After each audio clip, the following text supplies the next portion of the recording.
I understand that I did this, right? I understand that I am among the people who came to you and said, look, the FIFA World Cup's about to start and the vibes are off. I know that I did that. I know it was just a few weeks ago.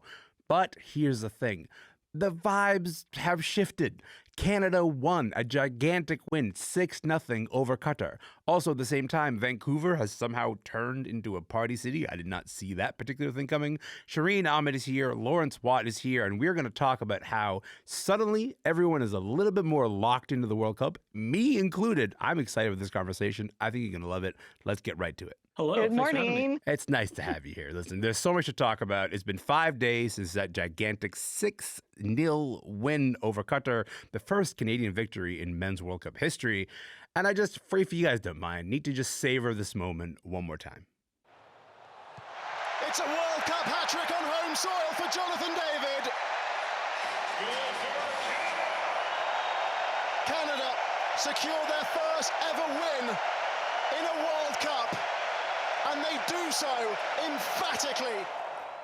Laurence, I gotta watch it like the plebs, you know what I mean? I gotta watch it on television like the rest of the world, but you were there. You were in BC Place last week.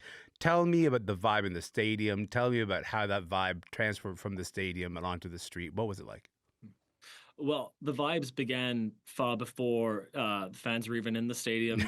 My primary job is directing the morning show here in Vancouver, and even very early in the morning, as early as 7 a.m., you see people and families walking down the street in their Canadian jerseys. Yeah. And there was a feeling of nervous excitement throughout the morning. And, you really felt like for a few moments, the eyes of the world were on Vancouver.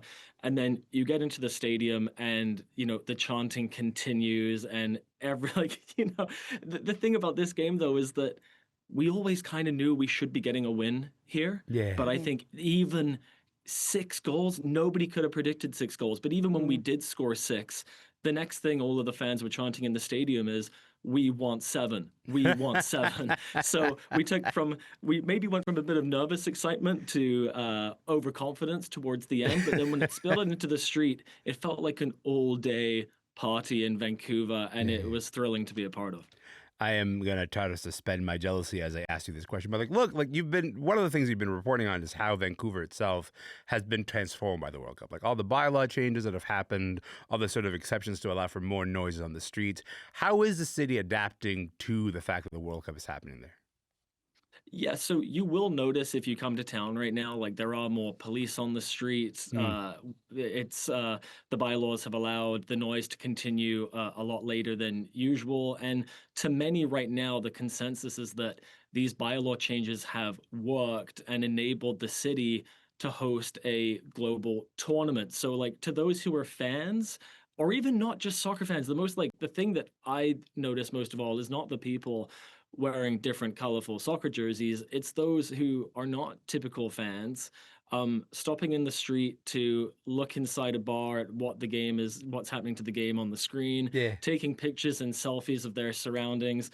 To people who enjoy this, it's a once in a lifetime event. I can still understand for those who are not fans, it might seem like an expensive use of taxpayer money and an inconvenience. But for the most part, the consensus here is that it's been a big success. And the question is, okay, well, when it leaves, how do we keep the party here? How do we keep this fun and excitement in town? Because as you know, Vancouver doesn't exactly have a reputation for being the most fun city. No. And so, that's what I'm people glad are you questioning said it, right so I now don't is have that- to say it. So that's I wanted to do that for you. Yeah. So, those are the conversations we're having now.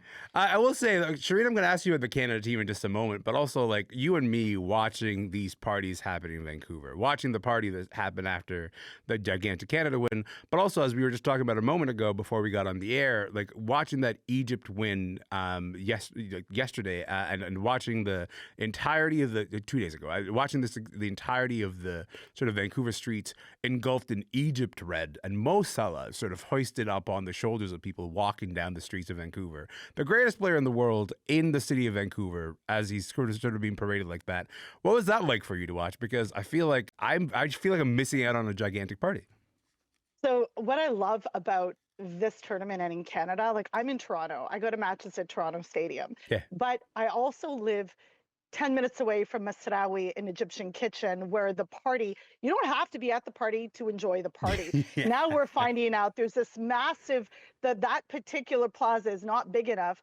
So Mohammed Salah, the owner of that restaurant, has teamed up with Adoni Supermarket to get a huge parking lot. Bring your own chairs, though, and there'll be chai, there'll be everything. So, like, Oh, there's parties, and that's the beauty of this. You can celebrate in your own way where you can.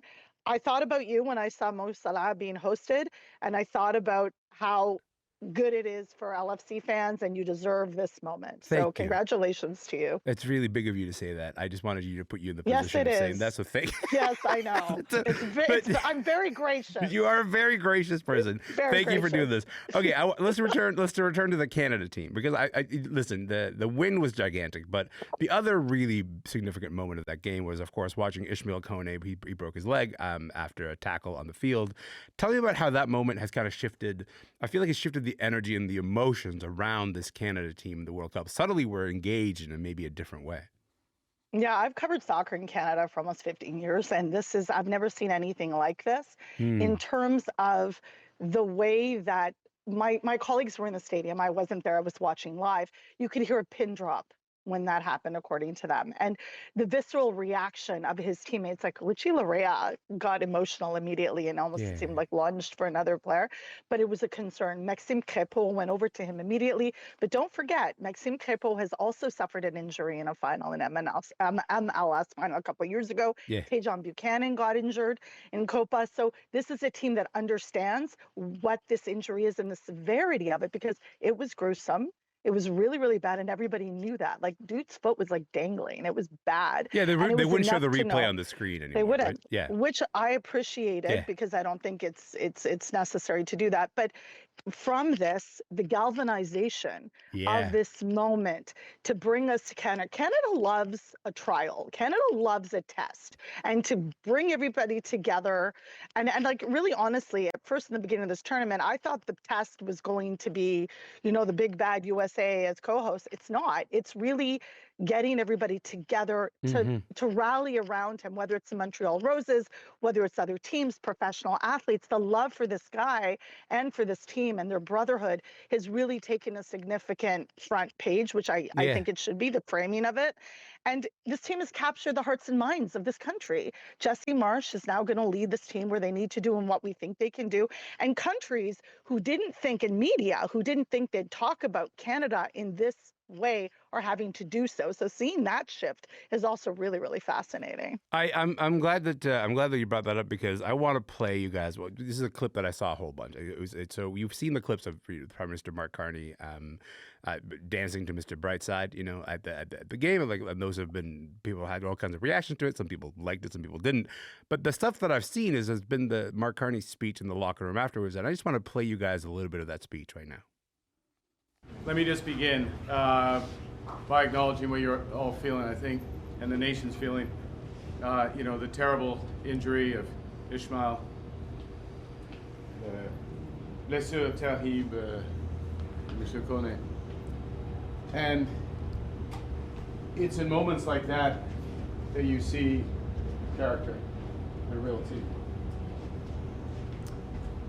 He applauds the fans coming off.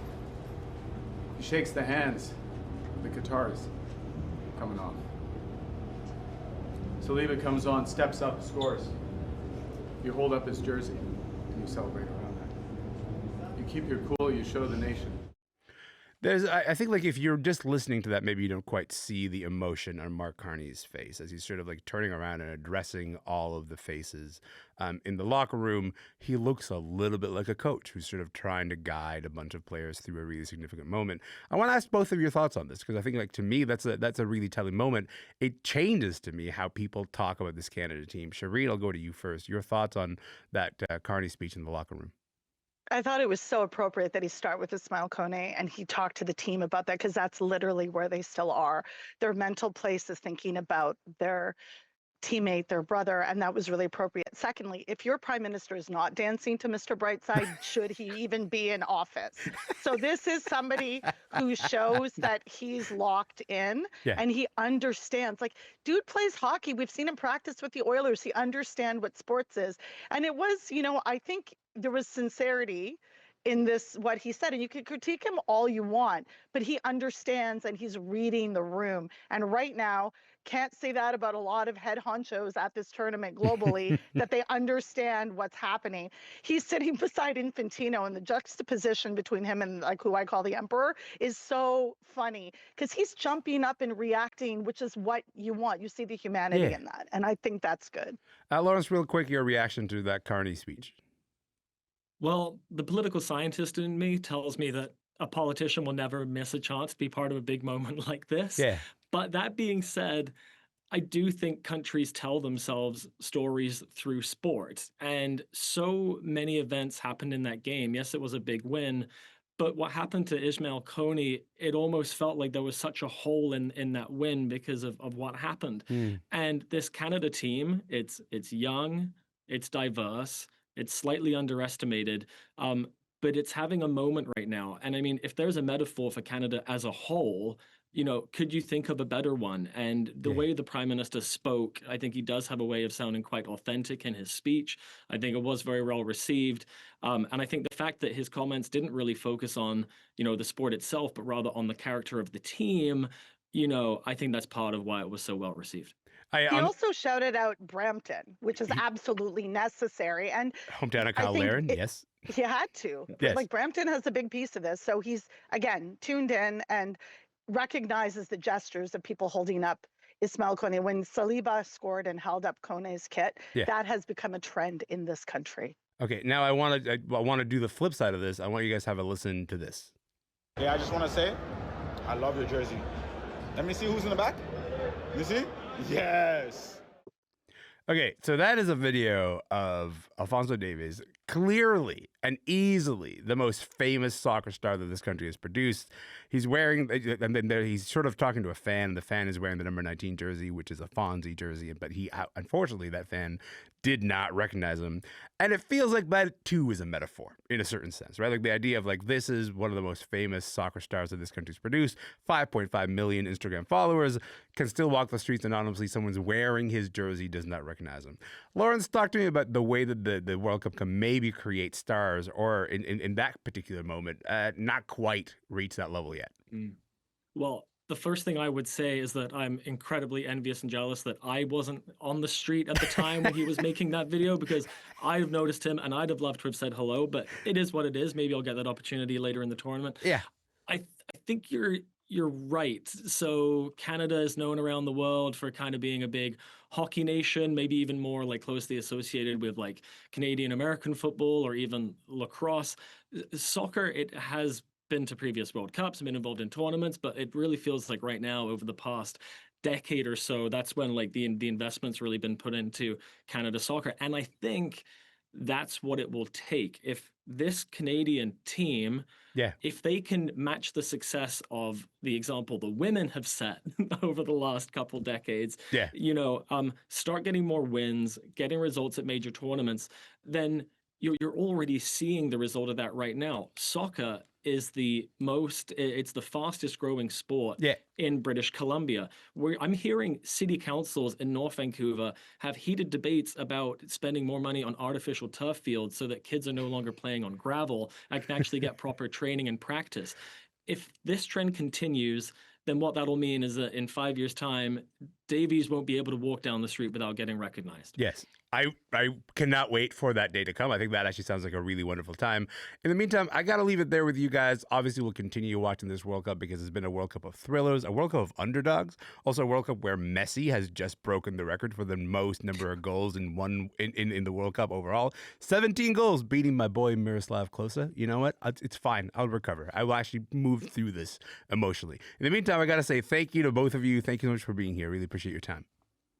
Thank you. Thank you. Good to talk to you. Shireen Ahmed is a senior contributor with CBC Sports. She also teaches sports journalism at Toronto Metropolitan University. And Laurence Watt is an associate producer with CBC Radio in Vancouver. Canada will face Switzerland in the World Cup tomorrow in Vancouver. That's at 12 noon, 3 p.m. Eastern.